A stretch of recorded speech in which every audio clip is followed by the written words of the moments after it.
अगर इस्लाम की असलियत, जिसके लिए मौलाना कहते हैं कि अगर मोहम्मद के बारे में बोला तो सर काट देंगे, अगर ये भय हिंदू अपने दिमाग से निकाल दे, हम हिंदू हैं, हम राम के चरित्र की मीमांसा कर सकते हैं,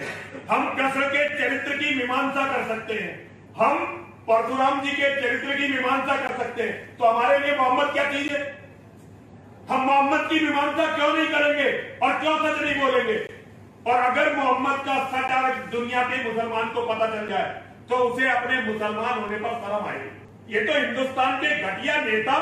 और नकली धर्मगुरु हैं जिन्होंने ग्लोरीफाई कर दिया इस्लाम जैसी गंदगी को। अगर इस्लाम के बारे में सच छाती खोलकर बोला जाता तो आज हर मुसलमान को, दुनिया के हर मुसलमान को अपने मुसलमान होने पर शर्म आती। मुसलमान को शर्म आती कि वो जब हिंदुओं के साथ बैठता तो उसे थूक के खाना देता है।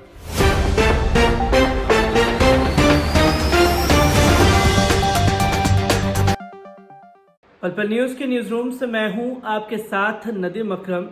भगवा ब्रिगेड के आतंकियों का सरगना और खुद को हिंदुत्व का जिहादियों का गुरु कहने वाला नरसिम्हानंद लगातार अपनी सीमाओं को, अपनी मर्यादा को लांघता जा रहा है। जहां वो पहले मुस्लिम समुदाय के खिलाफ जहर उगलता है और जहर ही नहीं बल्कि अब वो हजरत मोहम्मद सल्लल्लाहु अलैहि वसल्लम के खिलाफ जहर को उगल रहा है और बाकायदा प्रेस कॉन्फ्रेंस करके देश में एक दुष्प्रचार मुस्लिम समुदाय के खिलाफ फैलाने की कोशिश कर रहा है, क्योंकि ये आतंकी लगातार बदजुबानी कर रहा है, पर इसकी बदजुबानी पर ना तो कार्रवाई की जा रही है और ना ही इसको गिरफ्तार किया जा रहा है, क्योंकि ये आतंकी जिहादियों को तैयार कर रहा है। मैं अपने शब्दों के लिए माफी मांगना चाहूंगा, क्योंकि ये आतंकी जिहादियों को तैयार कर रहा है जो नए तबके के लोग हैं, जिनके दिलों में मुस्लिम समुदाय के लिए, मुस्लिम समुदाय से जुड़ी हर चीज के लिए जहर घोलने की कोशिश कर रहा है। उसका अंदाजा, उसका नतीजा सामने ये आता है कि कोई भी भगवा ब्रिगेड का आतंकी कभी मस्जिद पर हमला कर देता है, कभी कुरान शरीफ की मस्जिद में घुस करके बेहुरमती करता हुआ नजर आता है, तो कभी वो जिहादी लोग खुले तौर पर वीडियो बना करके मुसलमानों का सिर कलम करके, बल्कि सिर कलम करने की ही नहीं बल्कि सिर को धड़ से अलग कर देने की बात तक कह रहे हैं। पर इन आतंकियों के खिलाफ कोई कार्रवाई नहीं की जा रही। आखिरकार इन आतंकियों को, इन जिहादियों को बढ़ावा क्यों दिया जा रहा है? क्योंकि हम लगातार देख रहे हैं कि नरसिम्हानंद दुष्प्रचार कर रहा है मुस्लिम समुदाय के खिलाफ, मुस्लिम समुदाय के खिलाफ लोगों को भड़काने की कोशिश कर रहा है, लोगों के दिलों में जहर घोल रहा है और ऐसे लोगों को बढ़ावा दिया जा रहा है गोदी मीडिया द्वारा। और गोदी मीडिया द्वारा जो हरकतें की जा रही हैं, बाकायदा प्रेस कॉन्फ्रेंस करके इनकी बातों को आगे तक पहुंचाया जा रहा है, ताकि समाज में नफरत घोली जाए और समाज में नफरत के साथ साथ मुस्लिम समुदाय के खिलाफ एक माहौल तैयार किया जाए, ताकि फिर कोई जिहादी आतंकी खड़ा होकर के बोले कि मुसलमानों के खिलाफ जंग होने वाली है, हथियार उठा लो। और छोटे छोटे मासूम बच्चों को ये जिहादी आतंकी बनाने तक का काम कर रहा है, क्योंकि इस बार गुरु नरसिम्हानंद, क्योंकि ऐसा कृत्य गुरु का नहीं एक शैतान का होता है जो दूसरे समुदाय के खिलाफ जहर उगल रहा है। इस बार इस आतंकी ने हजरत मोहम्मद सल्लल्लाहु अलैहि वसल्लम का अपमान किया है और क्या कुछ अपशब्दों का इस्तेमाल किया है। उस वीडियो को मैं आप लोगों के सामने रखूंगा, पर मॉक करके आप लोगों के सामने रखूंगा, क्योंकि YouTube की गाइडलाइंस का ये उल्लंघन होगा और हम नहीं चाहते कि ऐसे आतंकियों के जरिए एक मैसेज लोगों के सामने जाए। पर वीडियो के कुछ अंश आप लोगों के सामने रखने जा रहा हूं, पहले उस वीडियो पर नजर डाल लीजिए। अगर इस्लाम की असलियत, जिसके लिए मौलाना कहते हैं कि अगर मोहम्मद के बारे में बोला तो सर काट देंगे, अगर ये भय हिंदू अपने दिमाग से निकाल दे, हम हिंदू हैं, हम राम के चरित्र की मीमांसा कर सकते हैं, हम कृष्ण के चरित्र की मीमांसा कर सकते हैं, हम परशुराम जी के चरित्र की मीमांसा कर सकते हैं, तो हमारे लिए मोहम्मद क्या चीज है? हम मोहम्मद की मीमांसा क्यों नहीं करेंगे और क्यों सच नहीं बोलेंगे?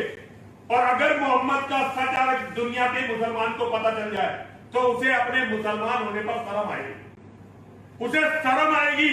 क्योंकि हर आदमी के अंदर भगवान जो है एक नेचुरल इंस्टिंक्ट बना के भेजता है कि क्या अच्छा है क्या बुरा, अंतरात्मा होती है सबके अंदर। और जब किसी को पता चलेगा कि तू केवल लुटेरे, डकैत और जल्लाद को फॉलो कर रहा था, ऐसे व्यक्ति को जिसने औरतों की सौदागरी की है, पता है ना तुम्हें इस बात का, तो जब उसे ये पता चलेगा तो उसे शर्म आएगी। ये तो हिंदुस्तान के घटिया नेता और नकली धर्मगुरु हैं जिन्होंने ग्लोरीफाई कर दिया इस्लाम जैसी गंदगी को। अगर इस्लाम के बारे में सच छाती खोलकर बोला जाता तो आज हर मुसलमान को, दुनिया के हर मुसलमान को अपने मुसलमान होने पर शर्म आती। मुसलमान को शर्म आती कि वो जब हिंदुओं के साथ बैठता तो उसे थूक के खाना देता है, उसे शर्म आती कि उसने अपने दोस्तों के साथ क्या किया, उसे शर्म आती कि तू अपने भाई जैसे दोस्त की पत्नी पर, उसकी बेटी पर गलत निगाह रखे हुए है क्योंकि तू एक लुटेरे पे फॉलो करता है। ये बताने की जरूरत है। दोस्तों, आपने देखा कि ये अपने आप को गुरु कहने वाला, बल्कि ये गुरु नहीं, ये एक शैतान है, जो शैतान हजरत मोहम्मद सल्लल्लाहु अलैहि वसल्लम का अपमान कर रहा है, उनके खिलाफ भद्दे भद्दे शब्दों का इस्तेमाल कर रहा है और बाकायदा प्रेस कॉन्फ्रेंस की जा रही है। क्योंकि बीते कुछ सालों से ये देखने को लगातार मिल रहा है कि प्रेस कॉन्फ्रेंस जहां की जा रही है, प्रेस क्लब ऑफ इंडिया में बैठ करके दिल्ली में ये प्रेस कॉन्फ्रेंस की जाती है, और जब प्रेस क्लब ऑफ इंडिया में कुछ मैसेजेस या प्रेस कॉन्फ्रेंस आपको करनी होती है तो उसके बारे में लिखित देना होता है, और जब लिखित देना होता है तो वो डिसाइड करते हैं कि ये प्रोग्राम होगा कि नहीं होगा। जब इस तरीके के प्रोग्रामों के लिए प्रेस क्लब ऑफ इंडिया में ऐसे जिहादी आतंकी जा रहे हैं तो उनके प्रोग्राम को कैंसिल क्यों नहीं किया जा रहा, और उन लोगों के जरिए प्रेस क्लब ऑफ इंडिया भी इस कृत्य में कहीं ना कहीं शामिल होता है कि जो लगातार ऐसे मैसेज फैलाने वाले लोग हैं उनके साथ कंधे से कंधा मिला करके खड़ा हुआ है। क्योंकि ऐसे कई प्रोग्राम हमने प्रेस क्लब ऑफ इंडिया में देखे हैं जो प्रोग्रामों को करने के लिए लोग इजाजत मांगते हैं पर इजाजत नहीं दी जाती, और ऐसे लोग जब प्रोग्राम की इजाजत मांग रहे हैं, समाज में, देश में नफरत फैलाने की कोशिश कर रहे हैं, तो प्रेस क्लब ऑफ इंडिया की तरफ से इजाजत दी जाती है। एक सवाल ये